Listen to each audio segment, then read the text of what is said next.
പ്രിയമുള്ളവരെ, നമ്മൾ ക്രിസ്തീയ വേദപുസ്തക സാരസംഗ്രഹങ്ങൾ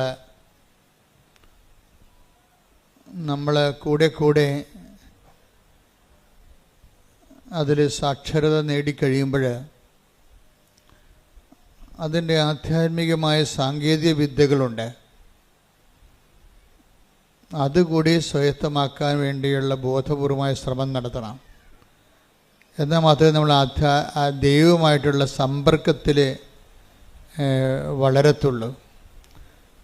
ദൈവസമ്പർക്കം വളരെ ക്രിസ്തീയതയിൽ ദൈവസമ്പർക്കം വളരെ എളുപ്പമാണ്. എന്നുവെച്ചാൽ ഇപ്പം നിനക്കൊരു കൺഫ്യൂഷൻ ഉണ്ടായി, ദൈവം നിന്നെ സഹായിക്കും. ക്രിസ്തീയതയിൽ ദൈവത്തിൻ്റെ പേര് സഹായകൻ എന്നാണ്. ശരിക്കും പരിശുദ്ധാത്മാവിനെ കുറിച്ച് പറയുമ്പോൾ അവൻ എന്നേക്കും നിങ്ങളുടെ കൂടെ ഉണ്ടായിരിക്കും. എൻ്റെ പിതാവ് അയക്കുന്ന സഹായകൻ എന്നേക്കും നിങ്ങളുടെ കൂടെ ഉണ്ടായിരിക്കും. അപ്പോൾ ദൈവത്തിന് സഹായത്തിൻ്റെ ഒരു കൗണ്ടറുണ്ട്, ഒരു ഔട്ട്ലെറ്റ്. അപ്പോൾ ദൈവത്തിൻ്റെ മനസ്സിലേക്ക് മനസ്സിലായില്ലേ, നമ്മളെ ഏത് വിധേനയും നമ്മൾ അകപ്പെട്ടു പോയാൽ നമ്മളെ സഹായിക്കണമെന്നുള്ളൊരു മനസ്സിൽ നിന്നാണ് ഈ സഹായകൻ എന്നുള്ള കോൺസെപ്റ്റൊക്കെ പരിശുദ്ധാത്മാവ് നമുക്ക് ഈശോ വെളിപ്പെടുത്തി തന്നിരിക്കുന്നത്. Take the word of God, സഹായകൻ. ശ്രുതിക്കട്ടെ ഹല്ലേലൂയ, ഹല്ലേലൂയ, ഹല്ലേലൂയ, ഹല്ലേലൂയ. യേശുവേ നന്ദി, ഹല്ലേലൂയ, ഹല്ലേലൂയ, ഹല്ലേലൂയ, ഹല്ലേലൂയ, ഹല്ലേലൂയ, ഹല്ലേലൂയ. യേശുവേ ആരാധന, ആരാധന, ആരാധന, ആരാധന, ആരാധന. ഹല്ലേലൂയ, ഹല്ലേലൂയ, ഹല്ലേലൂയ, ഹല്ലേലൂയ. യോഹന്നാൻ 14:26. യോഹന്നാൻ 14:26. എന്നാൽ എന്റെ നാമത്തിൽ പിതാവ് അയക്കുന്ന സഹായകനായ പരിശുദ്ധാത്മാവ് എല്ലാ കാര്യങ്ങളും നിങ്ങളെ പഠിപ്പിക്കുകയും ഞാൻ നിങ്ങളോട് പറഞ്ഞിട്ടുള്ളതെല്ലാം നിങ്ങളെ അനുസ്മരിപ്പിക്കുകയും ചെയ്യും. ബേസിക്കായിട്ട് ദൈവത്തിൻ്റെ ആത്മാവിൻ്റെ ജോലി എന്താണ്? നമ്മളെ സഹായിക്കുകയാണ്. നിങ്ങളെ ക്രിസ്ത്യാനിറ്റിയുമായിട്ട് പരിചയപ്പെടുമ്പോൾ സ്വാഭാവികമായും ആദ്യം വരണത് ഈ സഹായകൻ്റെ കൗണ്ടറിലാണ് വരണത്. കർത്താവിൻ്റെ മൗലികമായ ദൈവത്തിൻ്റെ മൗലികമായ പ്രവർത്തനങ്ങൾ, അടിസ്ഥാന പ്രവർത്തനങ്ങൾ ഒന്നാണ് സഹായം. അമ്മയിലൂടെ പോലും നമുക്ക് കിട്ടുന്ന സഹായങ്ങൾ ദൈവത്തിൻ്റെ പൊതു നിലപാടിൻ്റെ ഭാഗമായിട്ടാണ്. നമ്മളൊരു പ്രത്യേക പ്രയാസത്തിൽ വീണ് കഴിഞ്ഞാൽ ദൈവം നമ്മളെ സഹായിക്കും. അത് ഇസ്രയേലിൻ്റെ ഒരു അനുഭവമാണ്. ഇസ്രയേലിന് യഹൂദന്മാർക്ക്, അവരാണല്ലോ ഈ വെളിപാടിൻ്റെ ആദ്യത്തെ ആൾക്കാർ. അതുകൊണ്ട് തന്നെ അവരും ദൈവത്തെ മനസ്സിലാക്കിയിരിക്കുന്നത് തക്ക സമയത്ത് സഹായിക്കുന്നയാളെന്നാണ്. അതുകൊണ്ട് അവിടെ ഈ കാർഷിക വിളകളെല്ലാം നശിച്ച് നാട് നാറാണക്കല്ല് പറിക്കണ ഒരു സമയത്ത് അമ്മമാർ കുഞ്ഞുങ്ങളെ തന്നെത്താൻ പുഴുങ്ങി തിന്നുമായിരുന്നു. ഒന്ന് ചിന്തിച്ച് നോക്കിയേ, ഒരു കാലം അങ്ങനെ ഉണ്ടായിരുന്നു. സ്വന്തം കുഞ്ഞുങ്ങളെ തന്നെ അങ്ങോട്ടും ഇങ്ങോട്ടും കൊന്ന് പുഴുങ്ങി തിന്നണ കാലം. അത്രയ്ക്ക് മനുഷ്യൻ വിശന്നിട്ട് ആക്രാന്തം കയറി, കണ്ണിൽ ഭ്രാന്ത് കയറിയ കാലം. നാട് മുഴുവൻ ഒരു രക്ഷയുമില്ല, വെള്ളം കിട്ടാൻ പോലും മാർഗമില്ലാഞ്ഞ ആക്രാന്തത്തിൻ്റെ കാലം. അപ്പം ആ കാലത്ത് ഒരു മനുഷ്യൻ ഇസ്രയേലിലെ രാജാവിനെ കാണും. രാജാവിനെ കാണുമ്പോൾ രാജാവാണല്ല സഹായിക്കേണ്ടത്. അപ്പം ഈ മനുഷ്യൻ പറയും, രാജാവേ സഹായിക്കണമെന്ന് പറയും. അപ്പോൾ രാജാവ് എന്താ പറയണത്? നമ്മുടെ ഉടമ്പടി പുസ്തകത്തിലുണ്ടത്. കർത്താവ് സഹായിച്ചില്ലെങ്കിൽ എനിക്കെങ്ങനെ സഹായിക്കാൻ കഴിയും? 2 രാജാക്കന്മാർ 6:27. അവൻ പറഞ്ഞു കർത്താവ് സഹായിക്കുന്നില്ലെങ്കിൽ.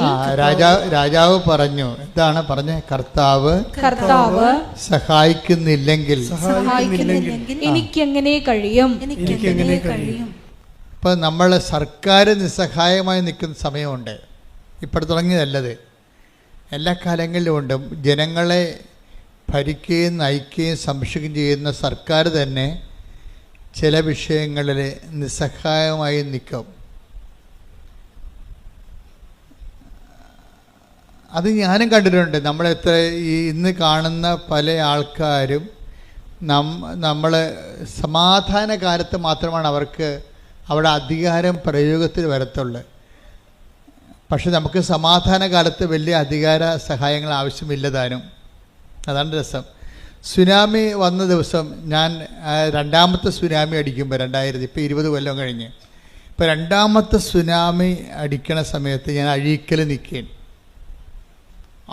നിൽക്കുമ്പോഴുണ്ട് അവിടെ ഗൗരിയമ്മ എന്ന മന്ത്രിയാണ്, നാട്ടിലുണ്ട്. കുറേ പോലീസുകാരുമായിട്ട് വന്ന് അഴീക്കൽ ഇറങ്ങുന്ന സമയത്ത് തന്നെ റേഡിയോ ടി വിയിലൊക്കെ എല്ലാം വേളാങ്കണ്ണി പള്ളി വരെ കടൽ കയറണതും പിന്നെ എല്ലായിടത്തും ആൾക്കാരും മരിക്കുന്ന വാർത്തകൾ വന്നുകൊണ്ടിരിക്കുകയാണ്.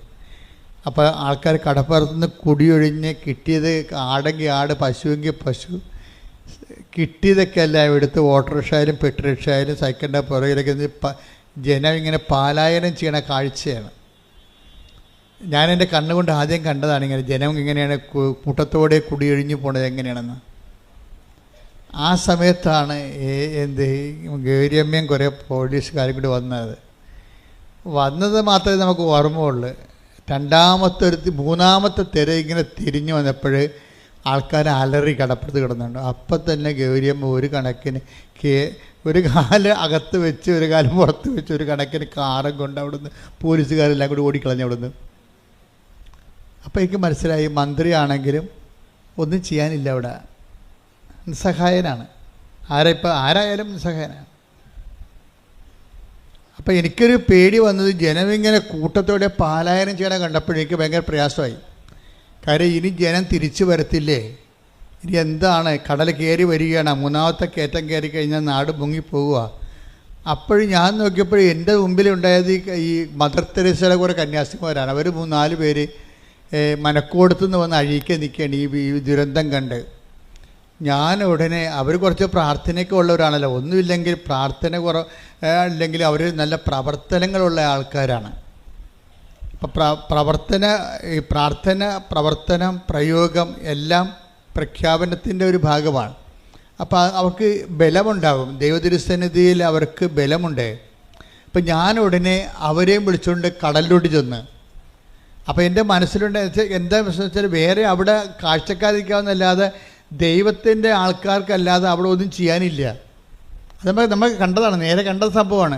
അപ്പം ഞാൻ 4 കന്യാസിമാരെയും വിളിച്ചുകൊണ്ട് കടലിലോട്ട് ചെന്നിട്ട് എന്താ ചെയ്യണമെന്ന് വെച്ചാൽ അവിടെ മുട്ടിയിൽ നിന്നിട്ട് ഇവരുടെ ഈ കന്യാസിമാരുടെ കൈ അപ്പുറത്തും ഇപ്പുറത്തും കോർത്ത് പിടിച്ചുകൊണ്ട് ഞങ്ങൾ സ്വർഗസ്ഥനായ പിതാവ് നന്മ നിറഞ്ഞുറയും ചൊല്ലി.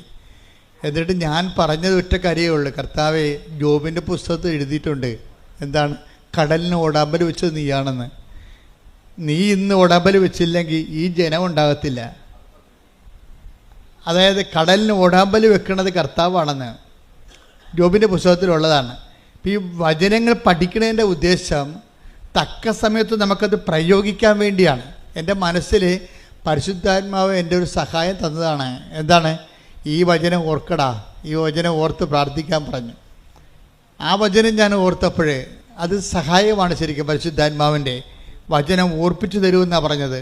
എന്താണ്, ഞാൻ പഠിപ്പിച്ചിട്ടുള്ള നിങ്ങളെ അനുസ്മരിപ്പിക്കുകയും ചെയ്യും. Take the word of God, സ്തുതിക്കട്ടെ, ഹല്ലേലൂയ. യോഹന്നാൻ 14:26. യോഹന്നാൻ 14:26. എന്നാൽ എന്റെ നാമത്തിൽ പിതാവ് അയക്കുന്ന സഹായകനായ പരിശുദ്ധാത്മാവ് എല്ലാ കാര്യങ്ങളും നിങ്ങളെ പഠിപ്പിക്കുകയും ഞാൻ നിങ്ങളോട് പറഞ്ഞിട്ടുള്ളതെല്ലാം നിങ്ങളെ അനുസ്മരിപ്പിക്കുകയും ചെയ്യും. അപ്പം ഈ അനുസ്മരണ ഒരു സഹായമായിട്ടാണ് അവിടെ വെളിപാട് കൊള്ളണത്. നിങ്ങൾക്ക് തക്ക സമയത്ത് പ്രാർത്ഥിക്കാൻ വചനങ്ങൾ വേണം. കാര്യം നമ്മൾ വായിത്തൊന്നേ വിളിച്ച് പ്രാർത്ഥിക്കണ പോലെ അല്ല വചനം പ്രാർത്ഥിക്കണത്.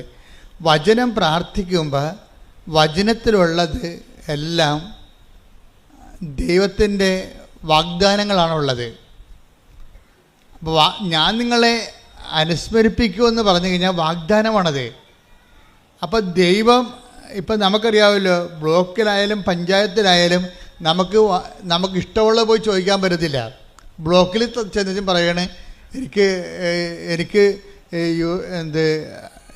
ഓസ്ട്രേലിയയിൽ പോകണം, കുറച്ച് ലോൺ തരാൻ പറഞ്ഞാൽ പറയും അത് നിങ്ങൾ പോലെ ബാങ്കിൽ പോയി അന്വേഷിക്കാൻ പറയും. ബ്ലോക്കുകാരെ തരുക. ഇവിടെ വല്ല ഇറച്ചിക്ക് ഒഴിയുക, പശുവിനെ കുത്തുവെക്കുക, വല്ല പരിപാടി ഉണ്ടെങ്കിൽ ചെയ്യാം. അത് ബ്ലോക്കിൽ ചെന്നിട്ട് നമ്മൾ ഉടനെ ഓസ്ട്രേലിയയിൽ പോകണം ലോൺ തരണമെന്ന് അവർ തരത്തില്ല. അത് വെച്ച് കഴിഞ്ഞാൽ അവർ അതിൻ്റെ പ്രൊവിഷൻ ഇല്ല. നമ്മളെപ്പോഴും ദൈവവചനം പറഞ്ഞ് പ്രാർത്ഥിക്കുമ്പോഴുള്ള ഗുണമെന്ന് പറയണത്, ദൈവവചനത്തിൽ അതിൻ്റെ പ്രൊവിഷനുണ്ട്. എന്താണ് നിനക്ക് കിട്ടണമെന്നറിയാം. നമുക്കൊരു വാഗ്ദാനം തന്നിട്ടുണ്ട്. അപ്പോൾ നിങ്ങളോട് അരമണിക്കൂർ വചനം വായിക്കാൻ പറഞ്ഞിട്ടില്ലേ? അരമണിക്കൂർ എന്ന് പറയുമ്പോൾ ഈ അരമണിക്കൂർ ഇങ്ങനെ നിങ്ങൾ നോവൽ വായിക്കണ പോലെ വായിച്ചു പോകാനല്ല ഞാൻ ഉദ്ദേശിക്കുന്നത്. നിങ്ങളൊരു 5 മിനിറ്റ് വായിച്ചിട്ട് അത് തന്നെ ആവർത്തിച്ച് വായിക്കണം. പിടികിട്ടിയ 5 മിനിറ്റ് വായിക്കണം. വായിച്ചിട്ട് പിന്നെ എന്ത് ചെയ്യണം? ആവർത്തിച്ച് വായിക്കണം. ആവർത്തിച്ച് വായിക്കുമ്പോൾ ഏതെങ്കിലും ഒരു വചനത്തിൽ നിങ്ങൾക്ക് അനോയിൻറ്റിങ് കിട്ടും. വചനത്തിൽ അങ്ങനെ ഒരു പ്രശ്നമുണ്ട്. ഇപ്പോൾ ഒരു 5-8-10 അമ്മമാർ നിൽക്കുകയാണെന്ന് വിചാരിച്ചോ. അപ്പോൾ നമ്മൾ പെറ്റ നമ്മുടെ കുഞ്ഞ് ഇങ്ങനെ വരുമ്പോൾ എല്ലാ അമ്മമാരും നോക്കും. എന്നിട്ട് ആ കൊച്ചിൻ്റെ അമ്മയെ കാണുമ്പോഴാണ് ആ കൊച്ചിങ്ങനെ കൈ പൊക്കണത്. അപ്പോൾ ഉടനെ അമ്മ വാരിയെടുക്കും അതിനെ. അതുപോലെ ചില വചനങ്ങൾക്ക് നമ്മളെ കാണുമ്പോൾ അഭിഷേകം ഉണ്ടാകും. നമ്മൾക്കതിൻ്റെ അഭിഷേകം കിട്ടും. ഉടനെ ആ വചനം നമ്മൾ പറയും അത് കാണാതെ പഠിക്കാൻ പറയും. ആ വചനം കാണാതെ പഠിക്കാൻ പറയും. അങ്ങനെ വചനം പഠിക്കണത്. അല്ല ഞാൻ വചനപ്പെട്ടി എടുത്തിട്ട് കുറേ വചനം കാണാതെ പഠിച്ചേക്കാം. അല്ലെങ്കിൽ ഞാൻ വചനം വായിക്കുമ്പോൾ അങ്ങോട്ട് വായിച്ച് പോയേക്കാം. അങ്ങനെ വായിച്ചാൽ നിങ്ങളങ്ങനെ വായിച്ച് പോയിക്കൊള്ളൂ. എവിടെ പോകുന്നത് നമുക്ക് ആർക്കും അവർ പിടിയും കിട്ടത്തില്ല. എങ്ങോട്ടാണ് പോകണമെന്ന് അറിയാൻ പറ്റത്തില്ല. വായിച്ച് പോകാനല്ല നോക്കേണ്ടത്. വചനം 5 മിനിറ്റ് എടുത്തിട്ട് അരമണിക്കൂർ 5 മിനിറ്റ് എടുത്തിട്ട് ആ വചനം റിപ്പീറ്റ് ചെയ്ത് വായിക്കണം. ആവർത്തിച്ച് വായിക്കണം. ഞാൻ ദൈവവുമായിട്ട് ഇടപഴകുകയാണെന്നുള്ള ബോധം ഉണ്ടാകണം. അല്ലാതെ ഒരു പുസ്തകം വായിക്കണം തോന്നരുത്. നമുക്ക് വായിക്കാം. അപ്പോൾ അതുപോലെ ഒരു ബൈബിളും വായിക്കാം. അങ്ങനെ വായിച്ച അഭിഷേകം ഉണ്ടാകത്തില്ല. ഞാൻ എൻ്റെ ദൈവത്തിൻ്റെ ദൈവത്തോട് വാക്കുകൾ കേട്ടുകൊണ്ടിരിക്കുകയാണ്. വായിക്കുമ്പോൾ ഞാൻ കേട്ടുകൊണ്ടിരിക്കുകയാണ്. ഞാൻ ദൈവത്തെ കേൾക്കുകയാണ് എന്ന് പറയുമ്പോൾ ഭക്തി തോന്നണം. ഭക്തി ഉണ്ടാകും അല്ലേ? ഞാൻ ദൈവത്തെ കേൾക്കുകയാണ്, അല്ലെങ്കിൽ ദൈവം എന്നോട് സംസാരിക്കുകയാണ് എന്ന് നമുക്കൊരു ബോധത്തിൽ വേണം വചനം വായിക്കാൻ. 5 മിനിറ്റ് വായിച്ചിട്ട് പിന്നെ റിപ്പറ്റീഷൻ ആയിരിക്കണം അതിൻ്റെ. അങ്ങനെ റെപ്പറ്റീഷൻ ആയിക്കഴിഞ്ഞാൽ ഈ നമ്മൾ ആവർത്തിക്കുന്ന ഏതെങ്കിലും വചനത്തിൽ വെച്ച് നമുക്ക് ഒരു അഭിഷേകം ഉണ്ടാകും. അത് നമ്മുടെ മനസ്സിലിങ്ങനെ തങ്ങി നിൽക്കും. എന്നിട്ട് തങ്ങി നിന്നിട്ട് അതിങ്ങനെ അബീസിലേക്ക് പോകും. ചില സമയത്ത് അബീസിലേക്ക് പോയാലും അതിൻ്റെ കോഡ് അടിച്ച് നമുക്കറിയാമല്ലോ, സെർവറിലേക്ക് നമ്മുടെ മാറ്റർ മൊബൈലിൽ സെർവറിലേക്ക് പോയാലും ശരി, നമ്മളതിൻ്റെ കോഡ് അടിച്ചു കഴിഞ്ഞാൽ ഉടനെ അത് തിരിച്ചു വരും ഇല്ലേ? എന്ത് വീഡിയോ ആണെങ്കിലും നമ്മളതിൻ്റെ കോഡ് അടിച്ച് കൊടുത്താൽ മതി. ഇതുപോലെയാണ് വചനം വായിച്ചാൽ ഒരു പ്രശ്നം ഉണ്ടായിക്കഴിയുമ്പോൾ പരിശുദ്ധാത്മാവ് നമ്മളെ സഹായിക്കും. ഈ പ്രശ്നത്തിന് ഈ വചനം വെച്ചാണ് പ്രാർത്ഥിക്കേണ്ടത്. അല്ലെങ്കിൽ നമ്മൾ വായി തോന്നണ പോലെ ഈ സ്വയം പ്രേരിത പ്രാർത്ഥന പോലെ വായി തോന്നണ കോതൊക്കെ പാട്ട് പോലെ എന്തെങ്കിലുമൊക്കെ പറഞ്ഞുകൊണ്ടിരിക്കും. അതല്ല, അത് മനുഷ്യൻ്റെ വചനമാണ്. പലപ്പോഴും ദൈവത്തോട് ഇടപെടുമ്പോൾ ദൈവത്തിൻ്റെ വചനം തന്നെയാണ് നമ്മൾ പറഞ്ഞ് പ്രാർത്ഥിക്കേണ്ടത്. നമുക്ക് ചിലപ്പോൾ നമ്പരൊന്നും അറിയാൻ പറ്റത്തില്ല, പക്ഷേ ദൈവാംശം അതിലുണ്ടാകണം. ഇപ്പം ഞാനെന്താ പറഞ്ഞത്? കർത്താവേ, ജോബിൻ്റെ പുസ്തകത്തിൽ എഴുതിയിട്ടുണ്ട് എന്താണ്? കടലിനെ ഓടാമ്പൽ വെച്ചത് അങ്ങാണെന്ന്. കർത്താവ്, ആ ഓടാമ്പൽ ഊരിപ്പോയിട്ടുണ്ടെങ്കിൽ അതിനെ അങ്ങ് തന്നെ അടച്ചു വെക്കണം. ഈ ജനങ്ങളുടെ ജീവൻ രക്ഷിക്കണം. കാരണം ജനങ്ങൾക്ക് വേണ്ടി നമ്മൾ മധ്യസ്ഥം വഹിക്കണം അവിടെ. അതിന് ശേഷം പിന്നീട് കടൽ ശാന്തമാകുമല്ലോ. അതെന്ന് വെച്ചാൽ ഇതുപോലെ തന്നെയാണ് നിങ്ങളുടെ ജീവിതത്തിൽ ഓരോരോ വിഷയത്തിന് പ്രാർത്ഥനകൾ നിങ്ങൾ പറയുമ്പോൾ പരമാവധി നിങ്ങൾ വളർച്ച പ്രാപിക്കണം. വളർച്ച പ്രാപിച്ചിട്ട് ഒന്ന് പ്രാർത്ഥിച്ച്. കർത്താവായ ദൈവമേ, കർത്താവായ ദൈവമേ, ഓരോരോ വിഷയത്തിന് ആസ്പദമായ വചനങ്ങളെ അനുസ്മരിപ്പിച്ച് തരുവാൻ അഭിഷേകം നൽകണമേ. ഓരോരോ വചനത്തിന് ആസ്പദമായ വചനങ്ങളെ, ഓരോരോ വിഷയത്തിന് ആസ്പദമായ വചനങ്ങളെ അനുസ്മരിപ്പിച്ച് നൽകുവാൻ അഭിഷേകം നൽകണമേ. ശ്രുതികടെ. ഹല്ലേലൂയ ഹല്ലേലൂയ ഹല്ലേലൂയ ഹല്ലേലൂയ യേശുവേ നന്ദി. ഹല്ലേലൂയ ഹല്ലേലൂയ ആരാധന ആരാധന യേശുവേ. സമയത്ത് വചനം ഞങ്ങൾക്ക് അനുസ്മരിപ്പിച്ചു നൽകണമേ. പ്രയോജനപ്രദമായ ഉപകരിക്കണമേ. ഹല്ലേലൂയ ഹല്ലേലൂയ. പരിശുദ്ധ പരമ ദിവ്യകാരുണ്യത്തിന് ദൈവം ആരാധനയും സ്തുതിയും പുകഴ്ചയും ഉണ്ടായിരിക്കട്ടെ. ദൈവത്തിൻ്റെ ഒരു ചായ്വെന്ന് പറയണത് നമ്മളെ ഏത് വിധേനയും ഏതവസ്ഥയിലും സഹായിക്കാനുള്ള ഒരു മാനസികാവസ്ഥയാണ് ദൈവത്തിനുള്ളത്. അത് പലപ്പോഴായിട്ട് വെളിപ്പെടുത്തുക മാത്രമല്ല, ഇസ്രായേലിൻ്റെ അനുഭവം മാത്രമല്ല. ഇസ്രായേലിൻ്റെ അനുഭവം എന്താ നമ്മൾ വായിച്ചില്ലേ? 2 രാജാക്കന്മാർ എന്താ പറഞ്ഞത്? 2 രാജാക്കന്മാർ 6:27 ആ രാജാവിനോട് ചോദിക്കുകയാണ്, കർത്താവേ ഞങ്ങളെ സഹായിക്കണമേ. അപ്പോൾ എന്താ പറയണത്? രാജാവ് പറയണത്, ദൈവം സഹായിച്ചില്ലെങ്കിൽ രാജാവിനെ സഹായിക്കാൻ പറ്റുമോ? അടിസ്ഥാനപരം മനസ്സിലായില്ലേ? ഒന്ന് പറഞ്ഞ്, ദൈവം സഹായിച്ചില്ലെങ്കിൽ രാജാവിനെ സഹായിക്കാൻ പറ്റുമോ? ഇവിടെ ഒരു പ്രശ്നമുണ്ട്. നിങ്ങൾക്ക് ലഭിച്ച പല സഹായങ്ങളും നിങ്ങൾ അങ്കിളിൻ്റെ മകൻ സഹായിച്ചു, അങ്കിള് സഹായിച്ചു, കൂട്ടുകാർ സഹായിച്ചു, നാട്ടുകാർ സഹായിച്ചു, പാർട്ടിക്കാർ സഹായിച്ചു എന്ന് പറഞ്ഞില്ലേ? ഇങ്ങനെ പറഞ്ഞാൽ ഉള്ള സഹായം കൂടി പോവും. എന്താ കാര്യം? ദൈവം സഹായിക്കുന്ന കൊണ്ടാണ് അവർക്ക് നമ്മളെ സഹായിക്കാൻ പറ്റണത്. അത് ഓർക്കണം. അല്ല, നിങ്ങൾ അവിടെ അടിമകളായിട്ട് ജീവിച്ചിട്ട് കാര്യമില്ല. ആധ്യാത്മികത എന്ന് പറയുന്നത് ഒരു നിലപാടാണ്, വിഷയത്തോടുള്ള ഒരു സുവിശേഷവിഹിതമായ സമീപനമാണ്. എന്താ പറയണത്? ആര് നമ്മളെ സഹായിച്ചാലും എങ്ങനെ സഹായിച്ചതായിരിക്കും. ദൈവം സഹായിച്ചില്ലെങ്കിൽ രാജാവിന് നമ്മളെ സഹായിക്കാൻ പറ്റുമോ എന്ന് പറഞ്ഞേ?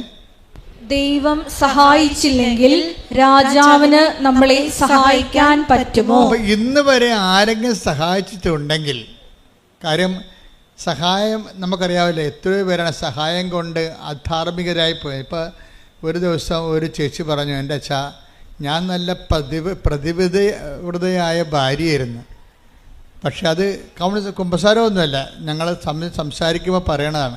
ഞാൻ ചേച്ചി പ്രാർത്ഥനാ ജീവിതം ശ്രദ്ധിക്കുക വെച്ചാൽ, പക്ഷെ പ്രാർത്ഥനാ ജീവിതമേ എനിക്കിപ്പോൾ ഒരു കോൺഫിഡൻസ് ഇല്ലെന്ന് പറയും.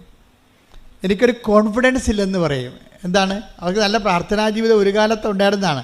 പ്രാർത്ഥനാ ജീവിതമല്ല, പ്രാർത്ഥന ഉണ്ടായിരുന്നതാണ്, പക്ഷെ കോൺഫിഡൻസ് പോയി. എന്താ കാര്യം? അവർക്ക് മലയാളത്തിൽ എഴുതാൻ അറിയാൻ പാടില്ല. ഇംഗ്ലീഷ് എഴുതാൻ അറിയില്ല, മലയാളത്തിൽ എഴുതാൻ അറിയാൻ പാടില്ല. അപ്പോൾ ഒരു അറബി നാട്ടിൽ ചെന്നപ്പോഴേ അവർക്ക് ഒരു കത്ത് വീട്ടിലോട്ട് മക്കൾക്ക് വിടണം, താൻ ജീവിച്ചിരിപ്പുണ്ടെന്ന്, അവിടെ ജോലി ചെയ്യുന്നുണ്ട്, നിനക്ക് സുഖമാണെന്ന്. അപ്പോൾ കത്ത് ആദ്യം വീട്ടിൽ നിന്ന് തന്നെ കത്ത് വായിക്കണം. അപ്പോൾ മൊബൈലിൻ്റെ കാലമല്ലത്, 90ൻ്റെ കാലഘട്ടമാണിത്. അപ്പോൾ വീട്ടിൽ നിന്ന് തന്നെ കത്ത് വായിക്കണം, നമ്മൾക്ക് കത്ത് വേറെ ആളിനോട് പറഞ്ഞു കൊടുത്ത് എഴുതിക്കണം. അങ്ങനെ ഒരു കാലം ഉണ്ടായിരുന്നേ, ഓർക്കണില്ലേ? 85കളൊക്കെ അത്തരം കാലമാണ്. പക്ഷേ എന്ത് പറ്റി? ഈ എഴുതാൻ വന്നവൻ പറഞ്ഞു അവനോട് ശാരീരികമായ ബന്ധമില്ലെങ്കിൽ മറുപടി എഴുതത്തില്ലെന്ന് പറഞ്ഞു. അവസാനം എന്ത് ചെയ്ത്? അവിടെ സഹായിക്കാൻ അവൻ മാത്രമേ ഉണ്ടായിരുന്നുള്ളൂ അവിടെ. അതുകൊണ്ട് അവർ ശാരീരികമായ ബന്ധം ഉണ്ടായി. നോക്കിയേ, അതോടുകൂടി അവിടെ കൃപ പോയി. അപ്പം സഹായിച്ചതാണ്, അവനാണ് സഹായിച്ചത്. അല്ലെങ്കിൽ ഇവർക്ക് ദാർഢ്യത്തോടെ ഇവർക്ക് പറയാമായിരുന്നു, നീ പൊടാവിടുന്നു, നീ എന്നെ സഹായിക്കുന്നുണ്ടെങ്കിൽ എൻ്റെ കർത്താവ് എന്നെ സഹായിക്കുന്നത് നീ വഴിയാണ്, നിനക്ക് സഹായിച്ചില്ലെങ്കിൽ നാളെ വേറെ ആൾ വരൂ എന്ന് പറയാനുള്ള ചങ്കൂറ്റത്തിൻ്റെ പേരാണ് ആധ്യാത്മികത. കൈയടിച്ച് ശ്രദ്ധിക്കട്ടെ. ഹല്ലേലൂയ.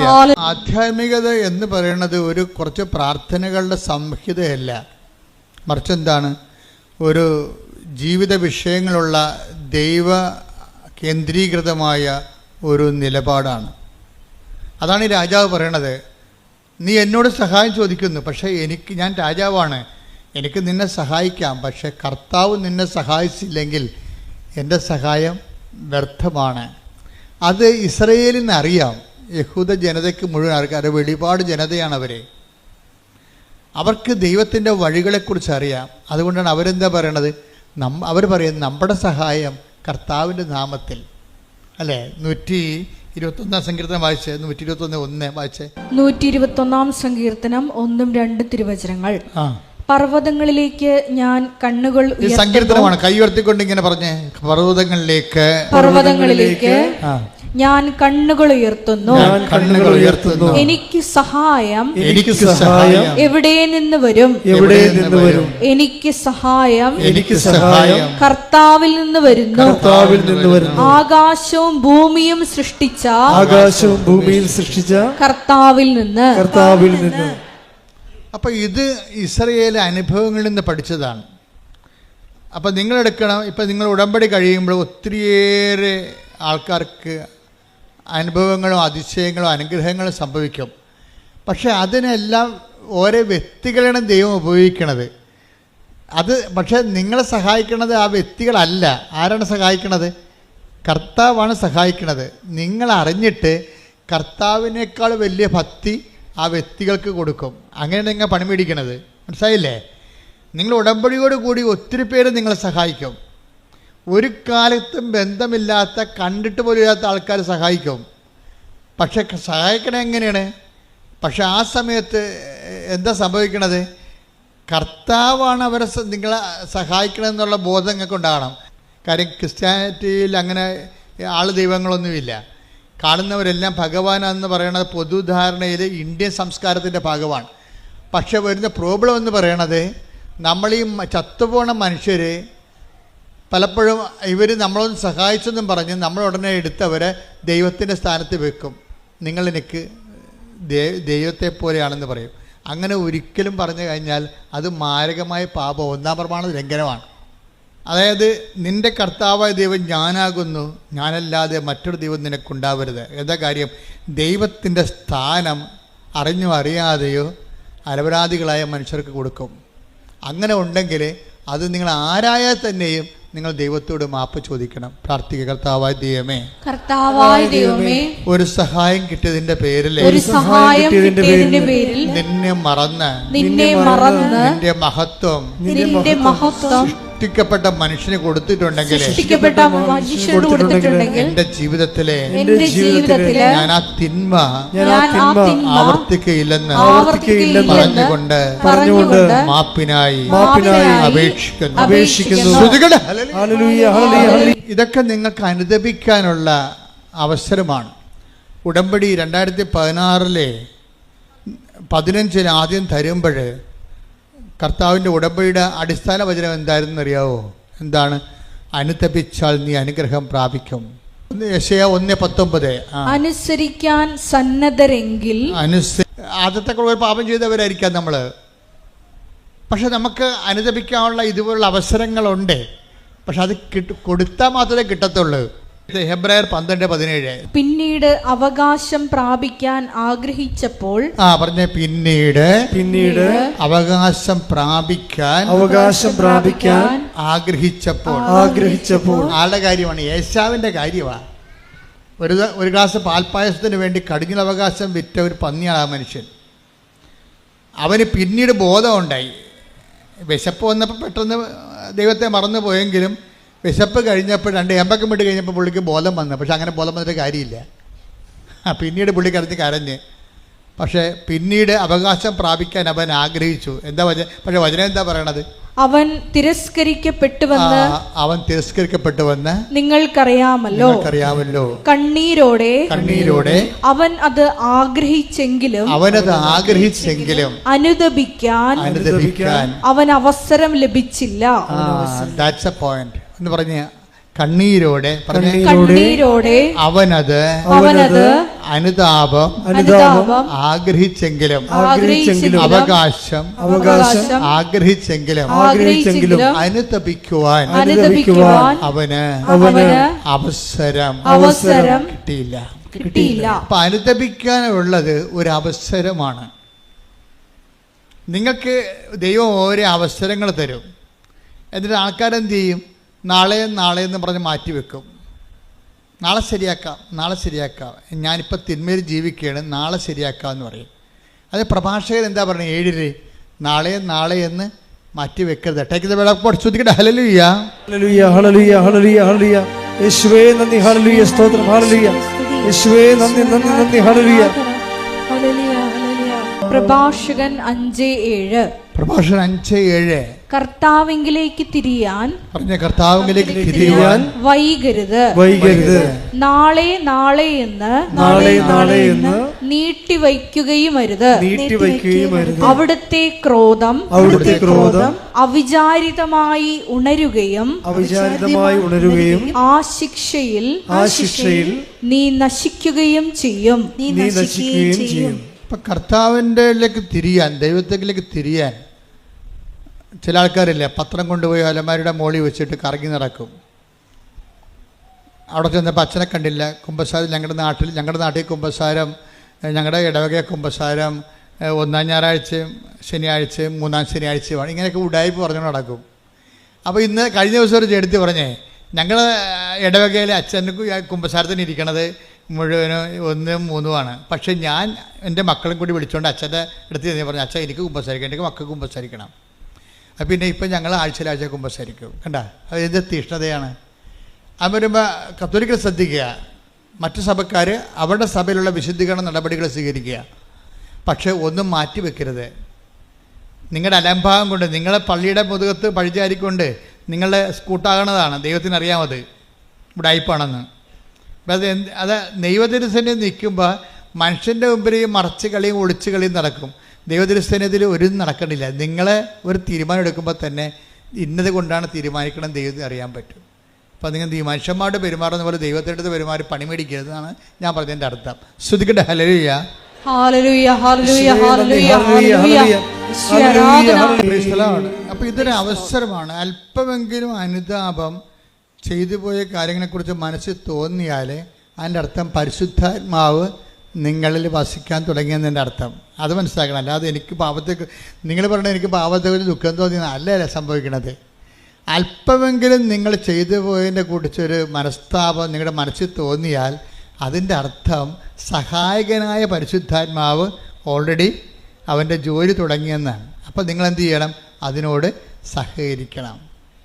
അല്ല, നിങ്ങളെ ആൾക്കാർക്ക് അനുതാപമൊക്കെ ഉണ്ടാകും. പക്ഷേ എന്താ സംഭവിച്ചു കഴിഞ്ഞാൽ ആൾക്കാരത് സ്വാഭാവികമായിട്ട് വചനം കേട്ടപ്പോൾ എന്തോ ഉണ്ടായതാണെന്ന് തോന്നുന്നു. അങ്ങനെയല്ല, ദൈവത്തിൻ്റെ ആത്മാവും നിങ്ങളിൽ പ്രവർത്തിക്കാൻ തുടങ്ങിയിരിക്കുന്നു. പ്രാർത്ഥിക്കുക. കർത്താവേ, ഇപ്പോൾ എനിക്ക് തോന്നിയ അനുതാപത്തിന്റെ മേൽ,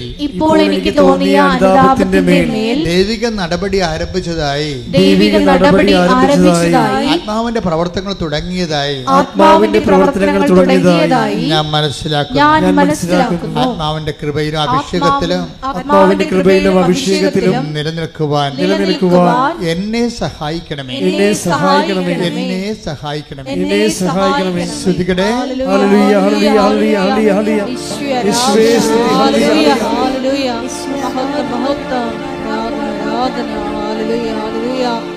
പരിശുദ്ധ പരമദിവ്യകാരുണ്യത്തിന് എന്താ വിഷയം എന്ന് പറയണത്? അവൻ നമ്മൾ ആരിൽ നിന്നും അകലെയല്ല. അല്ലാതെ ക്രിസ്ത്യാനികളിൽ നിന്നും അല്ലെങ്കിൽ നോൺ ക്രിസ്ത്യൻസിൽ നിന്നും അകലെയല്ല എന്നല്ല പറഞ്ഞിരിക്കുന്നത്. അവൻ നമ്മിൽ നിന്ന് ആരിൽ നിന്നും അകലെയല്ല. ഈ അനുതാപം ആർക്കെല്ലാം തോന്നിയിട്ടുണ്ടോ ഓർക്കണേ എന്താണ്?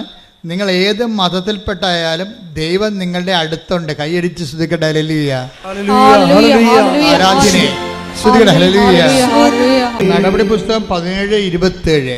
അവർ ദൈവത്തെ അന്വേഷിക്കുന്നതിനും, ഇത് അവർ ദൈവത്തെ അന്വേഷിക്കുന്നതിനും ഒരുപക്ഷേ അനുഭവത്തിലൂടെ അവിടുത്തെ കണ്ടെത്തുന്നതിനും വേണ്ടിയാണ്.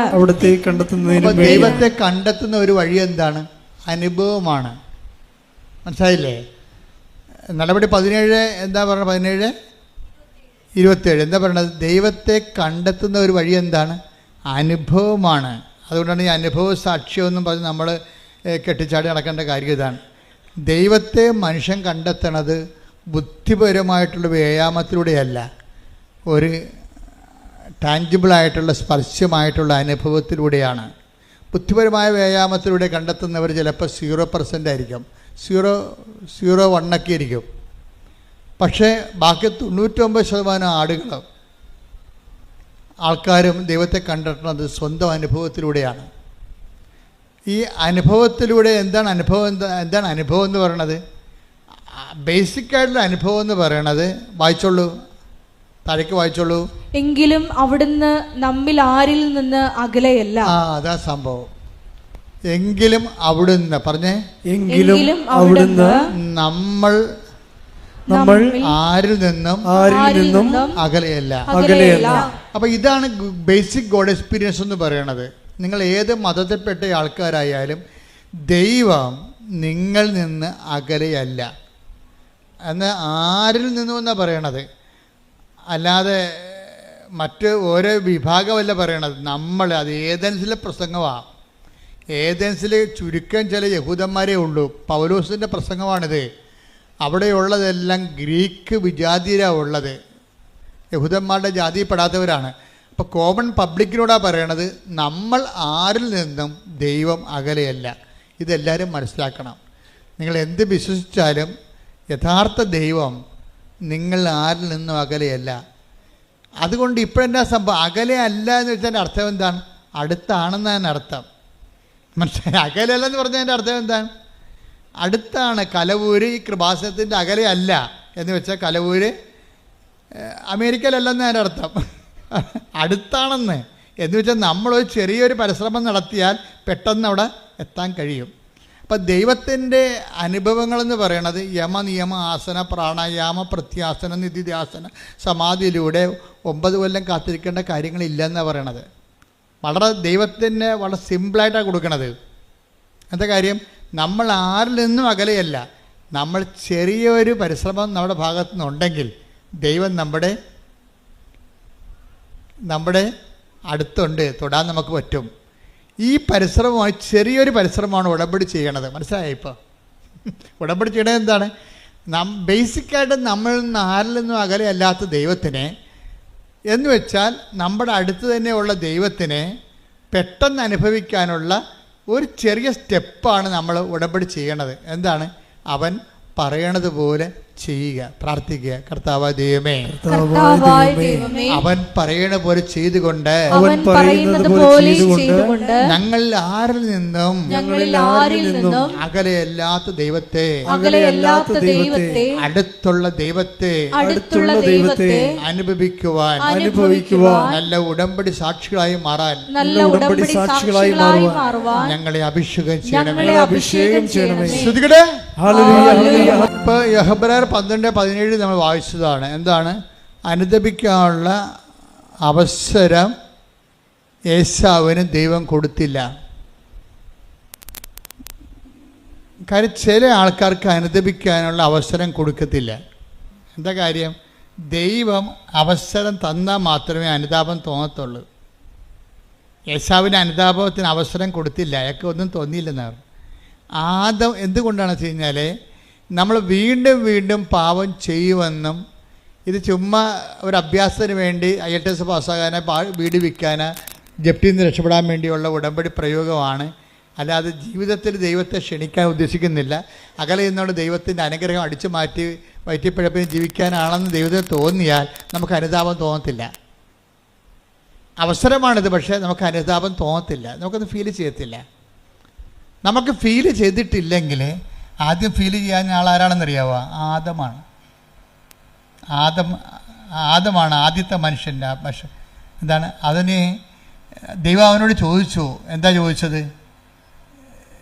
പാപം കഴിഞ്ഞപ്പോൾ ദൈവത്തിൻ്റെ വചനത്തോടാണ് അനുസരണം കാട്ടിയത്. ബേസിക്കായിട്ട് എന്താണ് ആദത്തിൻ്റെ പാപം? ഉടമ്പടി വിരുദ്ധമായ പാപമാണ്. എന്താണ്? അവൻ പറയണ പോലെ ചെയ്യുന്നതാണ് ഉടമ്പടി, അവൻ പറയണ പോലെ ചെയ്യാത്തതാണ് പാപം. ക്ലിയർ അല്ലേ? പാദത്തിൻ്റെ പാപം എന്താണ്?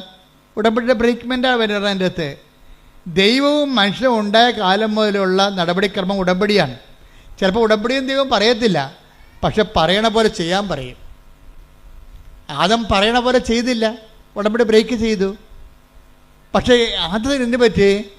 അവസരം കൊടുത്തില്ല. അവസരം കൊടുക്കാഞ്ഞ കാര്യം ആ കക്ഷിയും അവ്വായും ഒക്കെ എല്ലാം ചില മനുഷ്യർ വീണ്ടും വീണ്ടും ഇത് തന്നെ ആവർത്തിക്കുമെന്നുള്ള ദൈവം തോന്നിക്കഴിഞ്ഞാൽ അനുതാപത്തിൻ്റെ അവസരം പോകും. ഇതൊരു നിസ്സാര കാര്യമല്ല.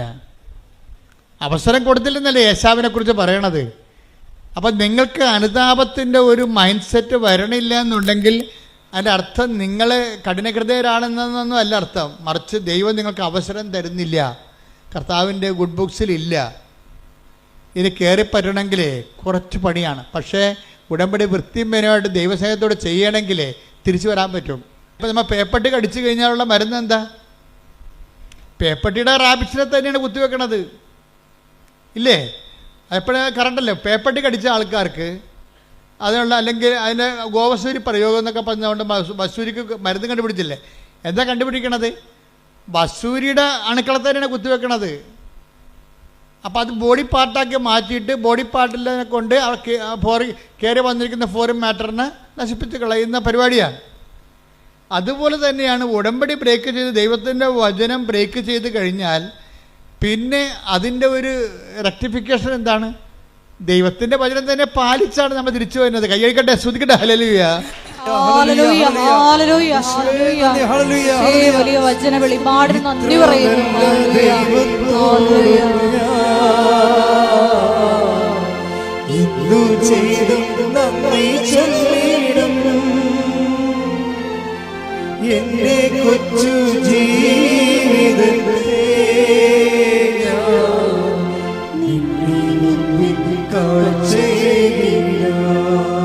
അപ്പം നിങ്ങൾ ചോദിക്കാം, ഉടമ്പടി ദൈവത്തിൻ്റെ വചനം തെറ്റിച്ച് ജീവിക്കുമ്പോൾ, ഉടമ്പടി ബ്രേക്ക് ആകുമ്പോൾ നമ്മൾ പാപാവസ്ഥയിൽ വരുന്ന, പിന്നെ അതിനെ റീഫണ്ട് ചെയ്യാൻ, അതിനെ പ്രതിരോധിക്കാൻ വേണ്ടി നമുക്ക് പിന്നെ അടുത്ത ആൻറ്റി വെനം എന്ന് പറഞ്ഞ സംഭവം എന്താണ്? ഉടമ്പടി പാലിച്ചുകൊണ്ട് ദൈവവചനം നിറവേറ്റുന്നതാണ് ഇതിനെ അതിജീവിക്കാനുള്ള തന്ത്രം. അതാണ് എപ്പോഴും ഉടമ്പടിയിൽ നിന്ന് ദൈവം മാറാത്തതിൻ്റെ കാരണം അതാണ്. ഉടമ്പടി ഒരേ സമയം തന്നെ ആഹാരവുമാണ്, മരുന്നുമാണ്. ശ്രുതിക്കട്ടെ, ഹല്ലേലൂയ, ഹല്ലേലൂയ, ഹല്ലേലൂയ, ഹല്ലേലൂയ, യേശുവേ നന്ദി, യേശുവേ ആരാധന, മഹത്വം, ആരാധന, ആരാധന, ഹല്ലേലൂയ. പരിശുദ്ധ പരമദിവ്യകാരുണ്യത്തിന് ദൈവം ആരാധനയും സ്തുതിയും പുകഴ്ചയും ഉണ്ടായിരിക്കട്ടെ.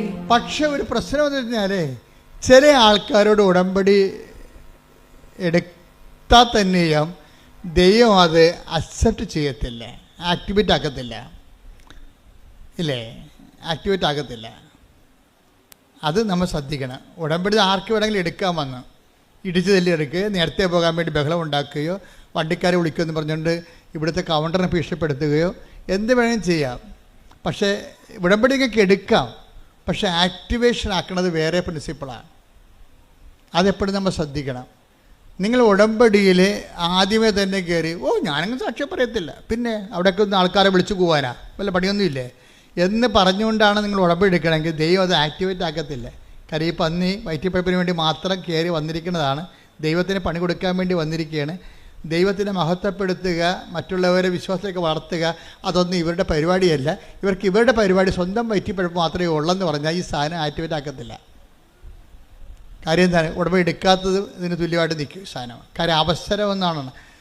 അതാണ് അവസരം. 12:17 എന്താ പറയണത്? അനുദപിക്കാൻ അവസരം നൽകിയില്ല. എന്നുവെച്ചാൽ അവസരം നൽകേണ്ടത് ആരാണ്? അവസരം നമുക്ക് നൽകേണ്ടത് ആരാണ്? ദൈവമാണ്. അതാണ് പ്രശ്നം. ഈ അവസരത്തിനൊത്ത് വളർന്നില്ലെങ്കിൽ ആ ദൈവം അത് ആക്ടിവേറ്റ് ആക്കത്തില്ല. ആദത്തിൻ്റെ പരിപാടി എന്താ? ആദത്തിനോട് ചോദിച്ചു, ഈ കക്ഷി ഉടമ്പടി ബ്രേക്ക് ചെയ്തല്ല. അപ്പോൾ ദൈവം ചോദിച്ചത് എന്താണ്? നീ എവിടെയാണെന്ന് ചോദിച്ചു, അത്രയേ ഉള്ളൂ. വേറെ ഒന്നും ചോദിച്ചില്ല. ഉൽപ്പത്തി 3:9 എടുത്ത് അവിടുന്ന് പുരുഷനെ വിളിച്ച് ചോദിച്ചു. അവിടുന്ന് പുരുഷനെ വിളിച്ച് പറഞ്ഞു. അവിടുന്ന് പുരുഷനെ വിളിച്ച് ചോദിച്ചു. നീ എവിടെയാണ്? ഓക്കെ, ക്ലിയർ, തീർന്ന്. ചോദ്യം ഇത്രയേ ഉള്ളൂ, നീ എവിടെയാണ്? പക്ഷേ ഈ ദൈവത്തിന് അറിയാം നീ എവിടെ ആയിരിക്കേണ്ടവനാണെന്ന് പറഞ്ഞുകൊണ്ട് അത് പറഞ്ഞു കൊടുക്കേണ്ടതാണ്. പറഞ്ഞു കൊടുക്കത്തില്ല. കാര്യം എന്താണ്? അയാൾ മനസ്സാന്തപ്പെട്ടിട്ട് ദൈവത്തെ കഞ്ഞി വെക്കേണ്ട കാര്യമില്ല. കാര്യം അവൻ ചെയ്തിരിക്കുന്ന തിന്മയ്ക്ക് പകരം ദൈവം റീഫണ്ട് ചെയ്യാൻ വേണ്ടി ആൾക്കാരെ എല്ലാം നിശ്ചയിച്ചു കഴിഞ്ഞു. മാതാവ് മനസ്സിൽ മാനസപുത്രിയെ പോലെ ജനിച്ചു. ഈശോയുടെ പരിശോധനത്തെക്കുറിച്ച് ദൈവം പ്ലാനിട്ടു. അപ്പോൾ ഈ പന്നി ഇനി മാനസാന്തപ്പെട്ടിട്ട് ദൈവം ഒന്നും കാണിക്കാനില്ല. ഇവിടെ എന്താ പ്രശ്നം? നീ എവിടെയാണെന്നാണ് ആദത്തിനോട് ചോദിക്കുന്നത്. പക്ഷേ ദൈവത്തിനറിയാം ഇവൻ എവിടെ ആയിരിക്കേണ്ടവനാണ്, എവിടെയാണ് ആകേണ്ടതെന്ന് ദൈവത്തിന് അറിയാം. ആ സ്ഥലം ഒന്ന് പറഞ്ഞു കൊടുത്താൽ മതിയായിരുന്നു, ആദം തിരിച്ചു വന്നേനം. പക്ഷേ അനുദപിക്കാൻ അവന് അവസരം കൊടുത്തില്ല. എന്താ? ആദം എവിടെ ആയിരിക്കണം? അപ്പോൾ എബ്രാഹത്തിനെ വിളിച്ചപ്പോൾ ദൈവം പറഞ്ഞു, മകനെ, ഞാൻ നിൻ്റെ ദൈവമാണ്, നീ എവിടെ ആയിരിക്കണമെന്ന് ഞാൻ പറയാം. നീ എവിടെ ആയിരിക്കണം? നീ എൻ്റെ മുമ്പിലായിരിക്കണമെന്ന്. കൈയടിച്ച് കർത്താവ് ഹല്ലേലൂയ ഹല്ലേലൂയ ഹല്ലേലൂയ ഹല്ലേലൂയ. ഉൽപ്പത്തി 17:1. അബ്രാമിന് അബ്രാമിന് 99 വയസ്സായപ്പോൾ കർത്താവ് പ്രത്യക്ഷപ്പെട്ട് അവനോട് അരുളി ചെയ്തു, സർവശക്തനായ ദൈവമാണ് ഞാൻ, എന്റെ മുമ്പിൽ വ്യാപരിക്കുക, കുറ്റമറ്റവനായി വർത്തിക്കുക. അതായത് ആദത്തിനോട് ഇത് പറയാമായിരുന്നു. എന്താണ്? നീ കുറ്റമറ്റവനായിട്ട് വ്യാപരിച്ചാൽ എൻ്റെ മുമ്പിൽ നിനക്ക് വ്യാപരിക്കാൻ പറ്റുമെന്ന്. അപ്പോൾ ആദത്തിനോട് എവിടെയാണെന്നേ ചോദിച്ചുള്ളൂ. പക്ഷേ എവിടെയാണ് ആയിരിക്കണമെന്ന് ദൈവത്തിൻ്റെ കയ്യിൽ ഉത്തരവുണ്ട്. പക്ഷേ ഈ പാവത്തിനോട് അത് പറയണില്ല. പക്ഷേ എബ്രാഹത്തിനോട് പറഞ്ഞു. എന്താ കാര്യം? എബ്രാഹം വിശ്വസിക്കുമെന്നും ഉടമ്പടി പാലിക്കുമെന്നും ദൈവത്തിന് അറിയാം. എൻ്റെ ദൈവപൈതലെ, ദൈവത്തിൻ്റെ വചനം ആര് പാലിക്കുമെന്ന് ദൈവത്തിന് അറിയാമെങ്കിൽ ആ അറിവിന്റെ അടിസ്ഥാനത്തിലാണ് നിനക്ക് അനുദപിക്കാൻ അവസരം നൽകണത്. കൈയടിച്ച് സ്തുതിക്കട്ടെ. ഹല്ലേലൂയ ഹല്ലേലൂയ ഹല്ലേലൂയ ഹല്ലേലൂയ. യേശുവേ നന്ദി. ഹല്ലേലൂയ ആരാധന ആരാധന ഹല്ലേലൂയ ഹല്ലേലൂയ. യേശുവേ നന്ദി. യേശുവേ ആരാധന. അനുഗ്രഹ നദി പോലെ ഒഴുകും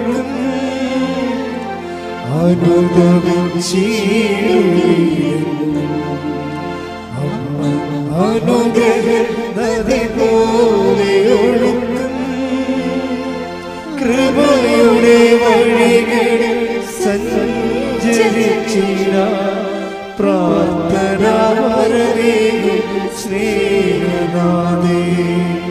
കൃപയുടെ വഴികളിൽ സഞ്ചരിച്ചിട പ്രാർത്ഥന വരവേകും സ്നേഹനാഥേ. അപ്പോൾ ഈ 12 ഹെബ്രായർ 12:17 പറയുന്ന ഏശാവിന് അനുദപിക്കാൻ അവസരം കൊടുത്തില്ല എന്ന് പറയുന്ന ദൈവ നിലപാട് തന്നെയാണ് ആദത്തിനോട് കാണിച്ചിരിക്കുന്നത്. എന്താണ്? അവന് അനുദപിക്കാൻ അവസരം കൊടുത്തില്ല. അതെന്താ പ്രശ്നം വെച്ച് കഴിഞ്ഞാൽ, ഒരു മനുഷ്യൻ അനുദപിക്കാനുള്ള അവസരം കിട്ടിയാൽ ഉടനെ ഈ ഇൻസ്റ്റേഷൻ നടക്കും. അനുതാപത്തിന് അങ്ങനെ ഒരു ഗുണമുണ്ട്. അതായത് നമ്മൾ കൃപയിൽ എവിടെയായിരുന്നു. ബൈബിള് അവസാനിക്കുമ്പോൾ ചോദിക്കേണ്ട ചോദ്യമുണ്ട്, നീ എവിടെയായിരുന്നെന്ന് ചിന്തിക്കുക, ആ സ്ഥാനത്തേക്ക് നീ തിരിച്ചു വരിക. Take the word of God. ശ്രുതിക്കട്ടെ. ഹല്ലേലൂയ ഹല്ലേലൂയ ഹല്ലേലൂയ ഹല്ലേലൂയ. വെളിപാട് 2:4-5. വെളിപാട് 2-ാം അധ്യായം 4-ാം വാക്യം. എങ്കിലും നിനക്കെതിരെ എനിക്കൊന്ന് പറയാനുണ്ട്. ആരോടാ ഈ പറയണത്? ഏത് സഭയോടാ പറയണത്? എഫേസോസിലെ സഭയ്ക്ക് എഴുതുന്നതാണ് ഈ വെളിപാട്. എങ്കിലും നിനക്കെതിരെ എനിക്കൊന്ന് പറയാനുണ്ട്. എന്ന് പറഞ്ഞു. എങ്കിലും നിനക്കെതിരെ എനിക്കൊന്ന് പറയാനുണ്ട്. നിനക്ക് ആദ്യമുണ്ടായിരുന്ന സ്നേഹം നീ കൈവിടിഞ്ഞു. അതിനാൽ നീ ഏതവസ്ഥയിൽ നിന്നാണ് അധംപതിച്ചതെന്ന് ചിന്തിക്കുക. അനുദപിച്ച് ആദ്യത്തെ പ്രവൃത്തികൾ ചെയ്യുക. അനുതാപത്തിന്റെ ഒരു പ്രശ്നം അതാണ്. അനുതാപം അത്ഭുതകരമായ ഫലമാണ്. നിന്റെ പഴയ കൃപയിലേക്ക് നിന്നെ തിരിച്ചു കൊണ്ടുവരും. കൈയടിച്ച് സ്തുതിക്കട്ടെ. ഹല്ലേലൂയ ഹല്ലേലൂയ ഹല്ലേലൂയ ഹല്ലേലൂയ. മഹത്വം മഹത്വം ആരാധന ആരാധന ഹല്ലേലൂയ ഹല്ലേലൂയ ഹല്ലേലൂയ ആരാധന ഹല്ലേലൂയ ഹല്ലേലൂയ ഹല്ലേലൂയ. ആരാധനേ പരിശുദ്ധനേ പരമോന്നത യേശുവേ, അണയുന്നു ഞാൻ തിരുമുൻപിലായി, അറിവോടെ എന്നെ നോക്കണമേ. ആരാധനേ പരിശുദ്ധനേ പരമോന്നത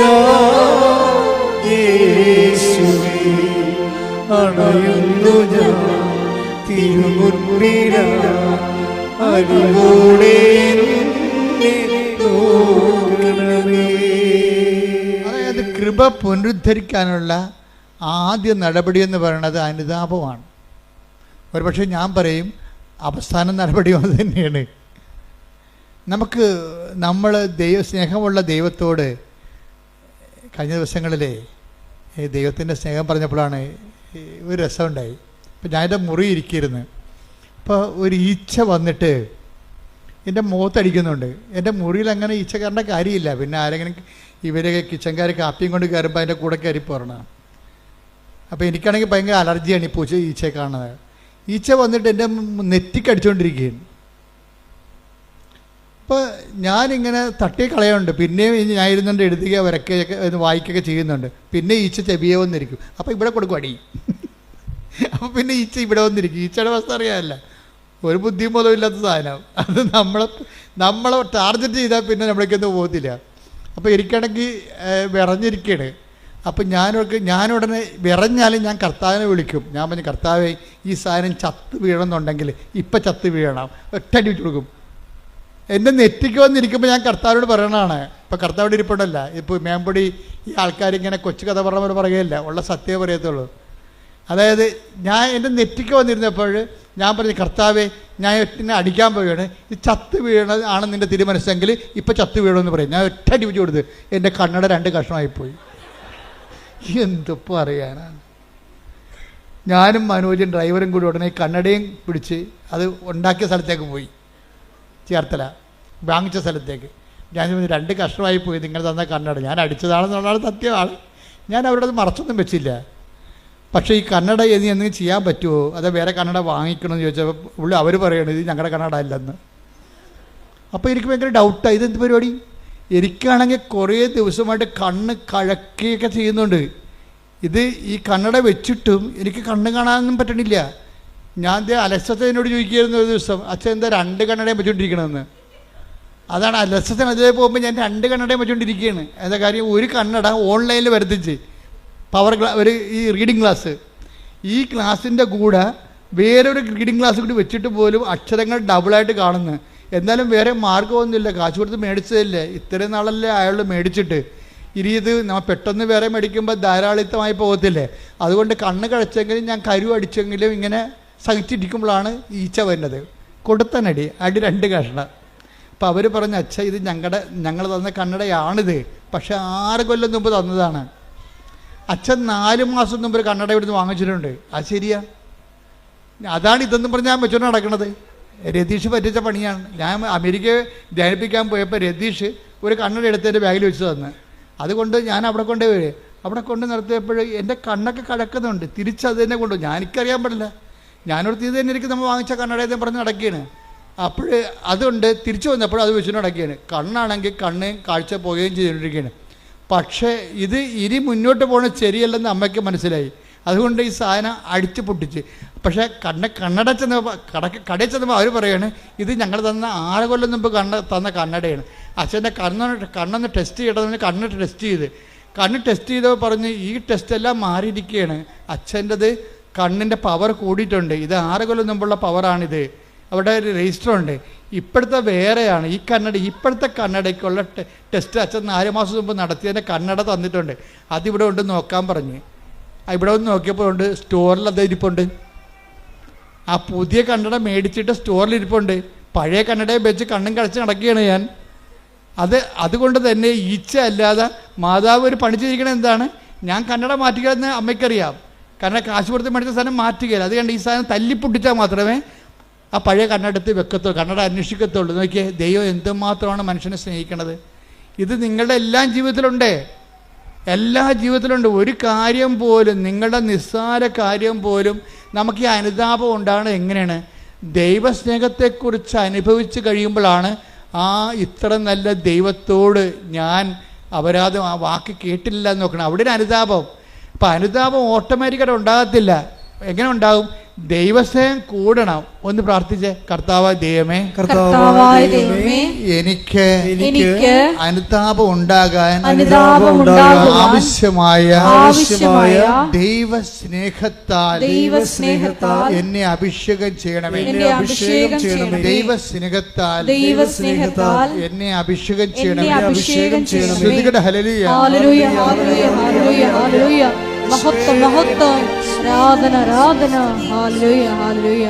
ഇത്ര നല്ല ദൈവത്തോടും ഞാൻ എന്തു ചെയ്തു നന്ദി ചൊല്ലിടും.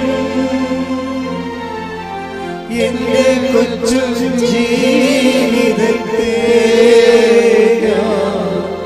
നിന്റെ മുൻപിൽ കാഴ്ചയേകാം. ഇത്ര നല്ല ദൈവത്തോടും ഞാൻ എന്തു ചെയ്തു നന്ദി ചൊല്ലിടും. എന്റെ കൊച്ചു ജീവിതത്തെ നിന്നെ മുൻപിൽ കാഴ്ചയേകാം. പരിശുദ്ധ പരമദിവ്യകാരുണ്യത്തിന് നേരവും ആരാധനയും സ്തുതിയും പുകഴ്ചയും ഉണ്ടായിരിക്കട്ടെ. നമ്മൾ ആദ്യം പറഞ്ഞ ഒരു സഹായം ഇപ്പൊ വേണം. എന്ന് വെച്ച് കഴിഞ്ഞാൽ നിങ്ങൾ പരിശുദ്ധാത്മാവിനോട് പറയണം, സഹായകനായ പരിശുദ്ധാത്മാവേ എന്നെ സഹായിക്കണമേ. എന്നെ കർത്താവ് സ്നേഹിച്ച അതെല്ലാം എന്നെ അനുസ്മരിപ്പിച്ച് തരണമെന്ന് പ്രാർത്ഥിക്കണം. ഒന്ന് പറഞ്ഞ സഹായകനായ പരിശുദ്ധാത്മാവേ എന്നെ സഹായിക്കണമേ. എന്നെ കർത്താവ് സ്നേഹിച്ച സാഹചര്യങ്ങളെയും സമയങ്ങളെയും എന്നെ അനുസ്മരിപ്പിച്ച് തരണമേ. അപ്പൊ അത് ഇന്ന ജാതി എന്നൊന്നുമില്ല, ആരെ വേണമെങ്കിലും ദൈവം സഹായിക്കും. നമുക്കൊരു അനുതാപം ഉണ്ടായാൽ മതി. കഴിഞ്ഞ ദിവസങ്ങളിൽ ഇന്നലെ ഒരു സാക്ഷ്യം ഉണ്ടായി. സാക്ഷ്യം പറഞ്ഞ കക്ഷിയുടെ പേര് അതായത് സ്മിത മാർട്ടിൻ. സ്മിത മാർട്ടിൻ്റെ പ്രശ്നം, അവൾക്ക് അധികം പൈസയൊന്നും ഇല്ല. IELTS എഴുതി കുറച്ച് കാശ് പോയിട്ടുണ്ട്. അപ്പോൾ ഇനി IELTS എഴുതണോ അതോ വേറെ എന്തെങ്കിലും കോഴ്സ് ചെയ്യണമെന്നാണ് സ്മിത ചോദിക്കണത്.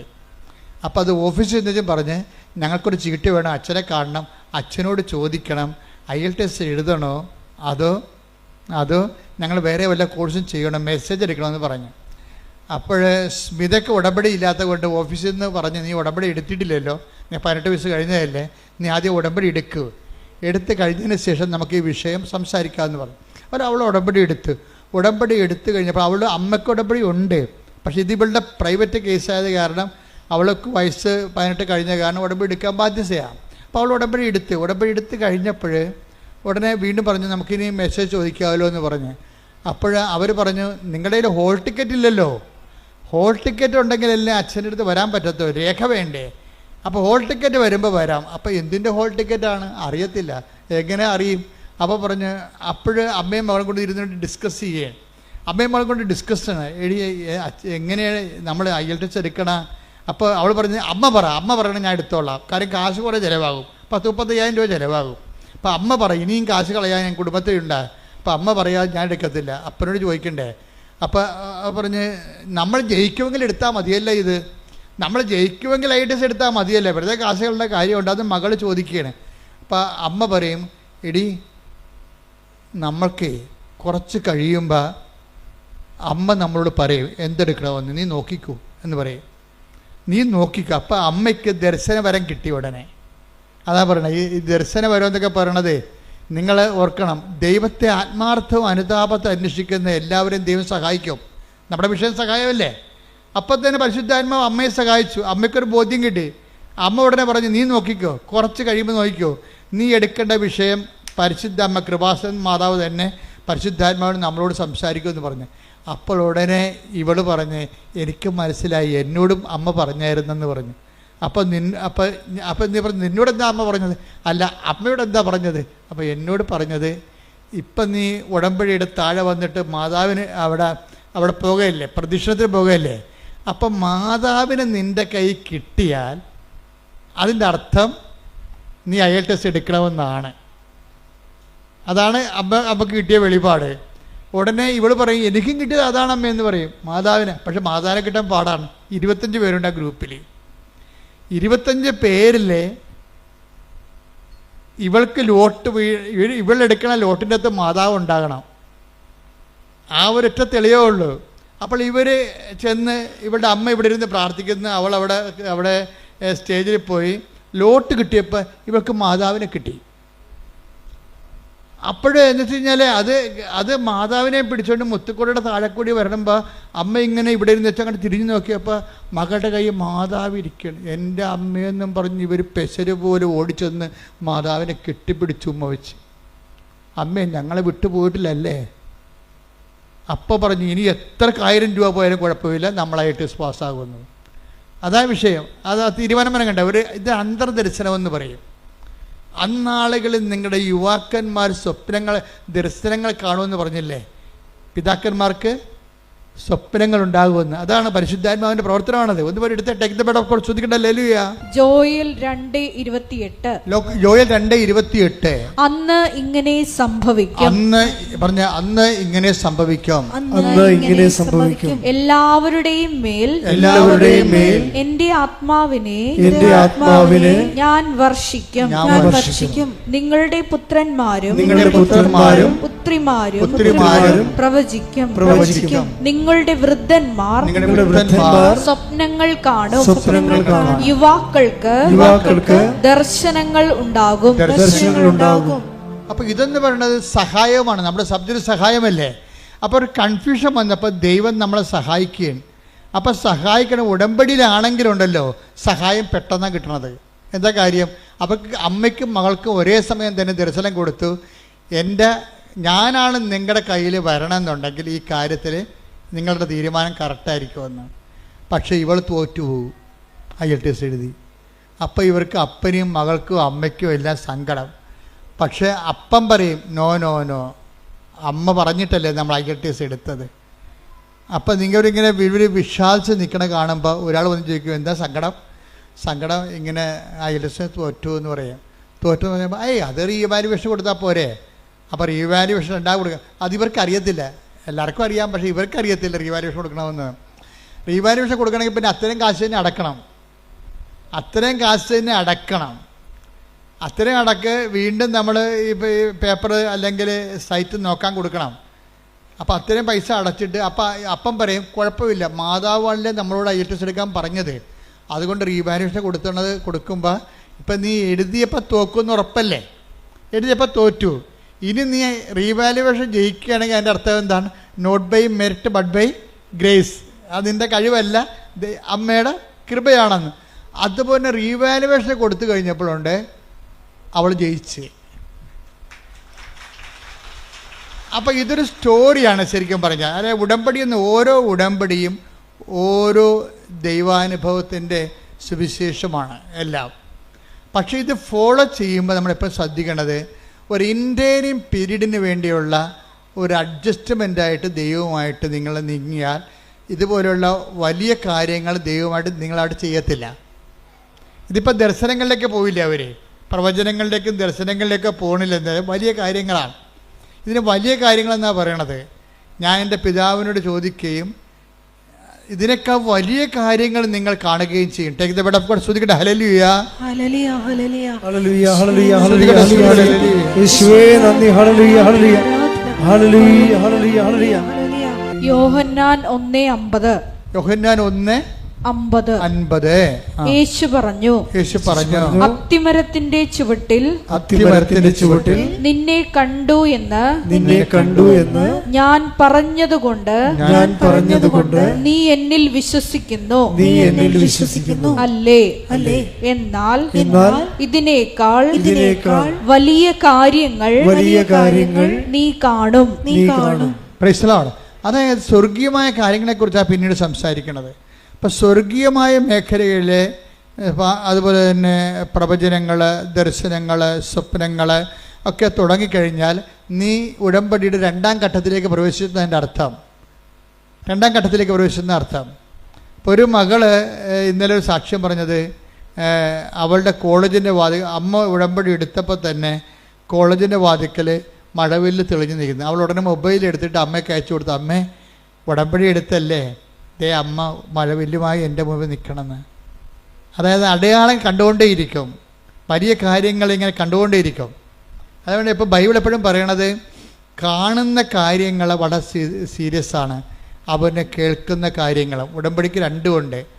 ഉടമ്പടിക്ക് 3 കാര്യങ്ങളുണ്ട്. കാണുന്ന കാര്യങ്ങളുണ്ട്, കേൾക്കുന്ന കാര്യങ്ങളുണ്ട്, പിന്നെ എന്താണ്, ചെയ്യുന്ന കാര്യങ്ങളുണ്ട്. ദൈവമായിട്ട് ഇടപെടുന്നതെല്ലാം ഈ ഒരു 3 ഘട്ടങ്ങളെയും അഡ്രസ്സ് ചെയ്യേണ്ടി വരും.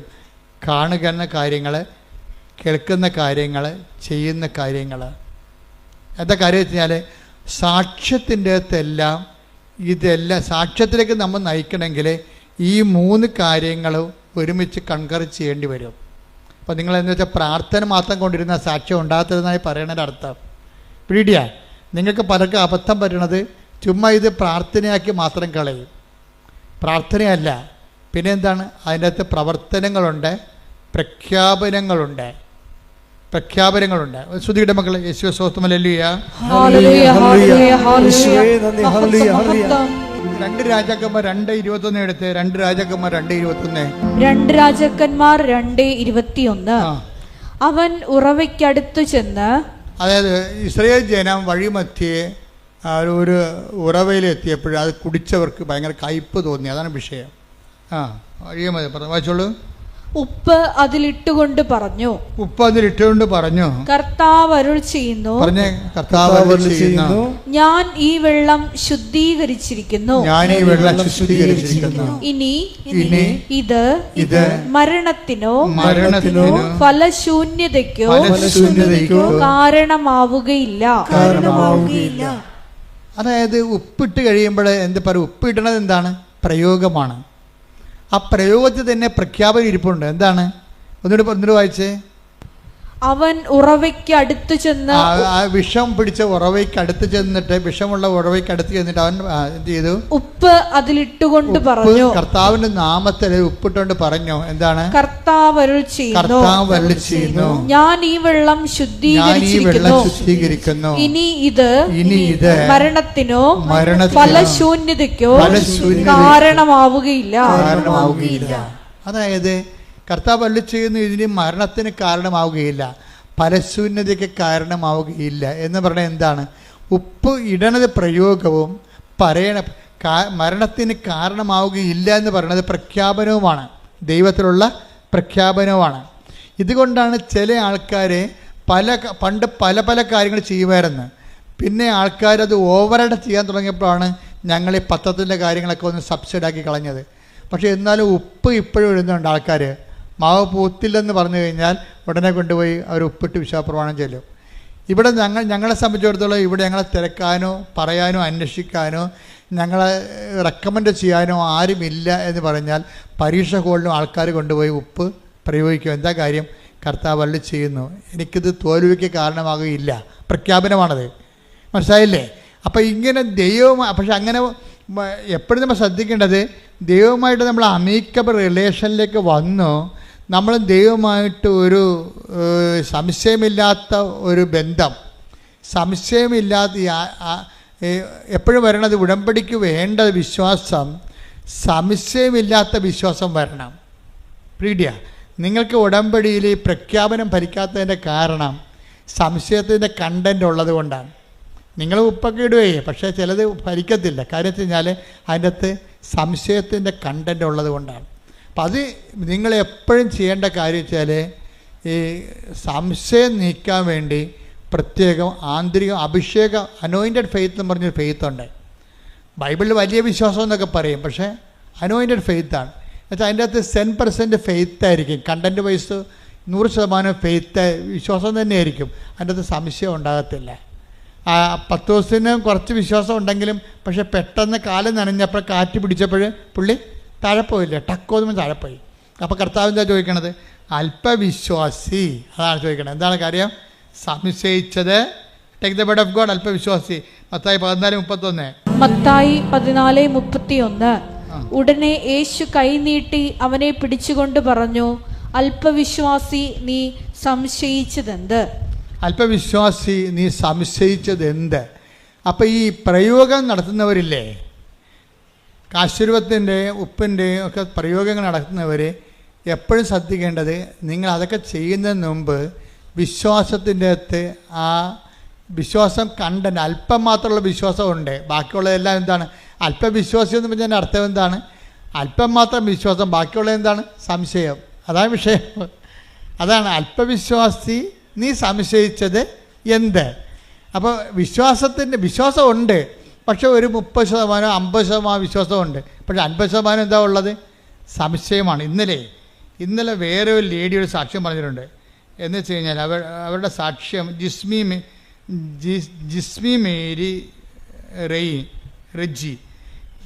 മേരി റെജി എന്നുള്ള ഒരു മോള് സാക്ഷ്യം പറഞ്ഞിട്ടുണ്ട്. അവളുടെ സാക്ഷ്യത്തിന് തോന്നിയിരിക്കുന്നത്, അവൾക്ക് അവൾ പഠിച്ചത് സൈക്കോളജിയാണ്.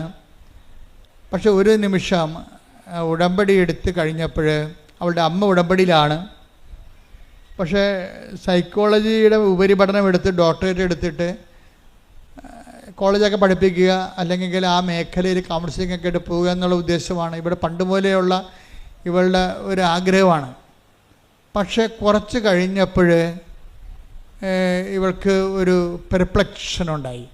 എന്ന് വെച്ച് കഴിഞ്ഞാൽ, ഞാനിത് കൊണ്ട് ഗതി പിടിക്കുമോ, എൻ്റെ കുടുംബത്തിലെ കടങ്ങളെ പരിഹരിക്കാൻ പറ്റുമോ എന്നൊക്കെ പറഞ്ഞ് അവൾക്ക് ഡൗട്ടായി കഴിഞ്ഞപ്പോൾ അവൾക്ക് പെട്ടെന്ന് ഇവിടെ തീരുമാനം എടുത്ത് പറഞ്ഞ് നേഴ്സിംഗ് പറ്റിയ പഠിക്കാമെന്ന് പറഞ്ഞു. അപ്പോൾ അമ്മയെ വിളിച്ചപ്പോൾ അമ്മയ്ക്ക് ഭയങ്കര സന്തോഷം. കാര്യം ഇവൾ സൈക്കോളജി എന്ന് പറഞ്ഞ് കെട്ടിച്ചാടിയ കാരണം അമ്മ പിന്നെ ഭയങ്കര സങ്കടപ്പെട്ട് ജീവിക്കുകയാണ്. അവൾ ഇസ്രയേലിലാണെങ്കിലും ഈ മകളുടെ പഠനത്തിൽ അവൾക്ക് അത്രയ്ക്ക് അവളുടെ ഒരു കപ്പാസിറ്റി, സൈക്കോളജിക്ക് എടുക്കുന്നവർക്ക് വേറെ ഒരു കലിബറല്ലേ, വേറെ കപ്പാസിറ്റിയാണ്. ആ ഒരു കപ്പാസിറ്റി ഇവർക്ക് ഇല്ലല്ലോ എന്ന് എന്തോ അവർക്കൊരു അസ്വസ്ഥത. പക്ഷേ ഇവിടെ നേഴ്സിംഗ് എന്ന് പറഞ്ഞപ്പോൾ അമ്മയ്ക്ക് ഇഷ്ടം. അപ്പോൾ അമ്മ പറഞ്ഞു, അങ്ങനെയാണെങ്കിൽ ആസ്ട്രേലിയയിൽ പോയി മകളെ എന്ന് പറഞ്ഞു. ആസ്ട്രേലിയയിൽ പോകാൻ പറഞ്ഞു. അപ്പോൾ ആസ്ട്രേലിയയിൽ പോകാൻ നേരത്തെ ഇവളുടെ CV മാർക്ക് ലിസ്റ്റ് അയച്ചു കൊടുത്തു.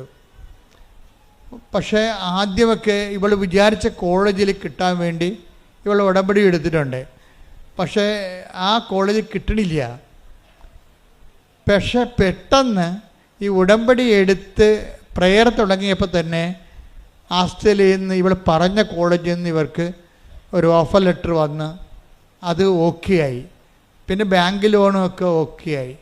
പെട്ടെന്ന് ഓക്കെ ആയി കഴിഞ്ഞപ്പോൾ ഇവൾക്ക് പറയണ, അത് എൻ്റെ നല്ല മാർക്കാണ്, അപ്പോൾ എനിക്കെൻ്റെ നല്ല മാർക്കുള്ളത് കൊണ്ടാണ് എനിക്ക് ആദ്യം യേശുവേ സ്തോത്രം എന്നൊക്കെ പറഞ്ഞെങ്കിലും പിന്നീട് ഇവിടെ കളം മാറി.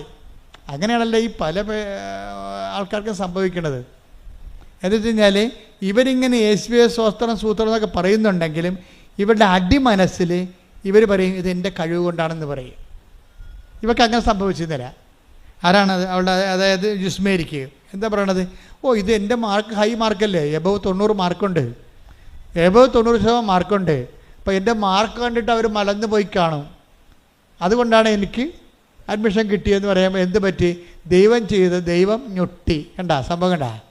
അപ്പോൾ ഇങ്ങനെ ഉള്ളിലിരിപ്പ് ചില ആൾക്കാർക്കുണ്ട്. ഉള്ളിലിരിപ്പ് നിങ്ങളെ പുറത്ത് ഇങ്ങനെ പ്രാർത്ഥിക്കുമെങ്കിലും നിങ്ങളുടെ ഉള്ളിലിരിപ്പ് നിങ്ങളുടെ കേമത്വം കൊണ്ടാണ് എന്ന് നിങ്ങൾക്ക് തോന്നിയാൽ, അപ്പം നിങ്ങൾക്ക് ചെറുക്കനെ കിട്ടിയ ഒരു കല്യാണം പെണ്ണിനെ കിട്ടിയ അതൊക്കെ എൻ്റെ കഴിവും എൻ്റെ സർവീസും എൻ്റെ ശമ്പളവും എൻ്റെ സൗന്ദര്യം കൊണ്ടാണെന്നൊക്കെ പറഞ്ഞ് കുറച്ച് ഉള്ളിൽ നിങ്ങൾ അങ്ങനെ ധരിക്കും. അതോടുകൂടി ഒരു തീരുമാനം ഉണ്ടാകും. എന്താ കാര്യം? പിന്നെ ഈ പേപ്പർ ഡീഡിക്ക് ദൈവം മഷിയിട്ടൊക്കെ കാണത്തില്ല. എന്താ കാര്യം? ദൈവത്തിനറിയാം നീ എന്ത് അഭ്യാസം ദൈവത്തെ വെച്ച് നേടിയാലും കുറച്ച് കഴിയുമ്പോൾ അതെല്ലാം നിൻ്റെ ക്രെഡിറ്റിലേക്ക് നീ കൊണ്ടുവരുമെന്ന്. പക്ഷേ ഇത് ഈ ഉടമ്പടിയിൽ ഏറ്റവും വരാൻ പോകുന്നൊരു അപകടമാണത്.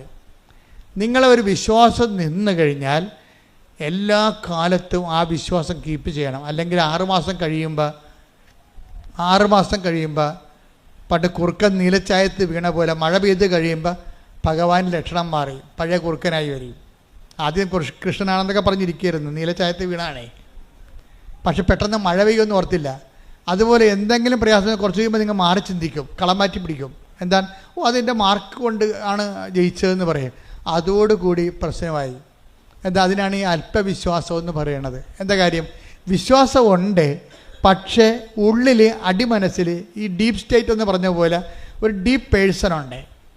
നീ പുറമേ ഇങ്ങനെ ദൈവമാണ് പ്രാർത്ഥനയെന്നൊക്കെ പറയുമെങ്കിലും നിൻ്റെ ഉള്ളിൽ നീ ചിന്തിക്കും. എന്താ ചിന്തിക്കണത്?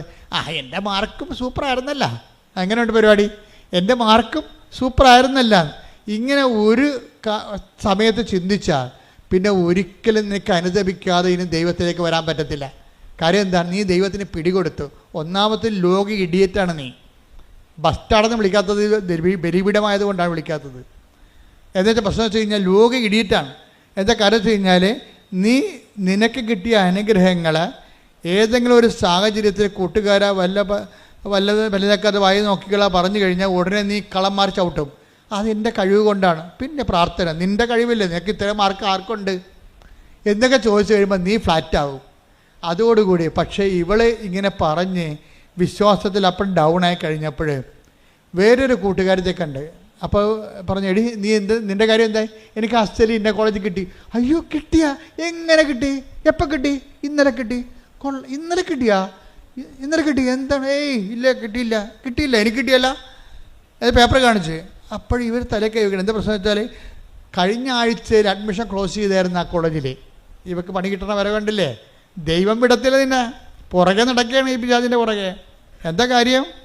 നീ നിൻ്റെ കഴിവ് കൊണ്ടാണ്, മാർക്ക് കിട്ടിയത് കൊണ്ടാണ് അവിടെ ജയിച്ചതെന്ന് പറഞ്ഞു പോയില്ലേ? അപ്പോൾ ഇനി നിന്നെ കറക്റ്റ് കാര്യം പറഞ്ഞു തരേണ്ട ദൈവത്തിന് ചുമതലയല്ലേ? അപ്പോൾ ഒരു കൂട്ടുകാരത്തെ വിട്ടിരിക്കുകയാണ്. കൂട്ടുകാരത്തെ വിട്ടിയപ്പോൾ അപ്പോൾ കഴിഞ്ഞ ആഴ്ചയിൽ അത് പൂർത്തിയതാണ്, അവിടുത്തെ അഡ്മിഷൻ ക്ലോസ് ചെയ്തതാണ്. പിന്നെ എനിക്ക് ഇന്നലെ കിട്ടി.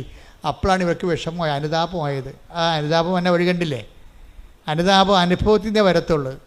അപ്പോൾ അനുതാപം വന്നു. അപ്പോൾ അവൾ സോറി പറഞ്ഞു. അവൻ സാക്ഷ്യം ഉടനെ പറഞ്ഞു. സാക്ഷ്യം പറയരുതെന്നും പറഞ്ഞാൽ ഉടമ്പടി എടുത്തത്. പക്ഷേ ഇപ്പോൾ അവൾ സാക്ഷ്യം പറഞ്ഞു. എന്താ കാര്യം? അനുഭവം അത്തരമാണ്. കാര്യം എന്താണ്? ക്ലോസായി പോയ അഡ്മിഷന് ഇവക്ക് വേണ്ടി മാത്രം മാതാവ് പുതിയ അഡ്മിഷൻ ചെയ്ത് കൊടുത്തിരിക്കുകയാണ് ഓസ്ട്രേലിയയിൽ. കൈയടിച്ച് ശ്രദ്ധിക്കട്ടെ. ഹല്ലേലൂയ, ഹല്ലേലൂയ, ഹല്ലേലൂയ, ഹല്ലേലൂയ. ഞങ്ങളുടെ യോഗ്യത നോക്കാതെ, കുറവുകൾ നോക്കാതെ ഉടമ്പടി വഴി ഞങ്ങളെ അനുഗ്രഹിക്കുന്ന അവിടുത്തെ കാരുണ്യത്തിന് നന്ദി പറയുന്നു. Hallelujah, hallelujah.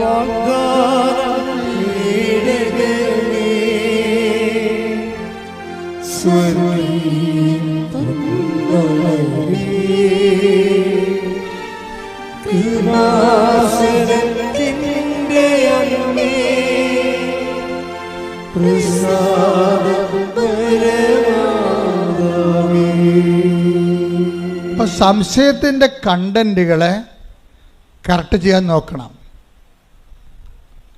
എപ്പോഴും. സംശയം, അതായത് നമ്മളുടെ സംശയം വരുന്നത് കൊണ്ടാണ് ഇത് കുറച്ച് കഴിയുമ്പോൾ കളം മാറ്റി ചിന്തിക്കുകയും നിങ്ങളുടെ ക്രെഡിറ്റിലേക്ക് ഈ സംഭവം കൊണ്ടുവരികയും ചെയ്യണത്. ദൈവം ഒരിക്കലും ഇങ്ങനെ നൽകിയ അനുഗ്രഹം എപ്പോഴും നോട്ട് ബൈ മെറിറ്റിലേക്ക് നൽകണത്. അതാണ് പ്രശ്നം. ഈ സംശയം വരുമ്പോൾ ഉണ്ടാകുന്ന പ്രശ്നം, ദൈവം നിങ്ങൾക്ക് എന്തെങ്കിലും തരണമെങ്കിൽ സ്വാഭാവികമായിട്ട് കിട്ടാത്ത കാര്യങ്ങളാണ് ദൈവം തരണത്. ദൈവം അല്ല, ദൈവത്തിൻ്റെ കൃപ കൊണ്ടായിട്ട് അവർക്ക് തരണത്. പക്ഷെ അത് കുറച്ച് കഴിയുമ്പോൾ നിങ്ങളുടെ കഴിവ് കൊണ്ടാണ് നിങ്ങൾ പറഞ്ഞു കഴിഞ്ഞാൽ ഉടമ്പടിക്കെതിരായ പാപമായിട്ട് മാറും. അത് പരിശുദ്ധാത്മാവിനെതിരായ പാപം പോലെ പറഞ്ഞ പോലെ ഉടമ്പടിക്കെതിരായ, ചില അച്ഛന്മാർ ചോദിക്കും, ഉടമ്പടിക്കെതിരായ പാപങ്ങളോ? എന്നാ ഉടമ്പടി? ആരുടമ്പടി എടുത്തു? എന്ത് പാപം എന്നൊക്കെ ചോദിക്കും. അച്ഛന്മാർ ഇവരൊക്കെ അറിയാൻ മേലാതെ പറയണതാണ്. ഉടമ്പടി എടുത്ത് ദൈവത്തോട് നമ്മൾ ഉടമ്പടി ചെയ്ത് കഴിഞ്ഞാൽ ഇതുപോലെ സംശയങ്ങൾ വരികയും ദൈവത്തിൻ്റെ അനുഗ്രഹം കൈപ്പറ്റുകയും അതേസമയം തന്നെ നിനക്ക് നോട്ട് ബൈ മെറിറ്റ്, നിൻ്റെ കഴിവല്ലാതെ ദൈവത്തിൻ്റെ കൃപ കൊണ്ട് നിനക്കൊരു ആനുകൂല്യം കിട്ടിയിട്ട് പിന്നീട് കളം മാറ്റി ചവിട്ടി അത് നിൻ്റെ കഴിവ് കൊണ്ടാണെന്ന് പറഞ്ഞാൽ അത് ഉടമ്പടിക്കെതിരായ പാപമായി മാറും.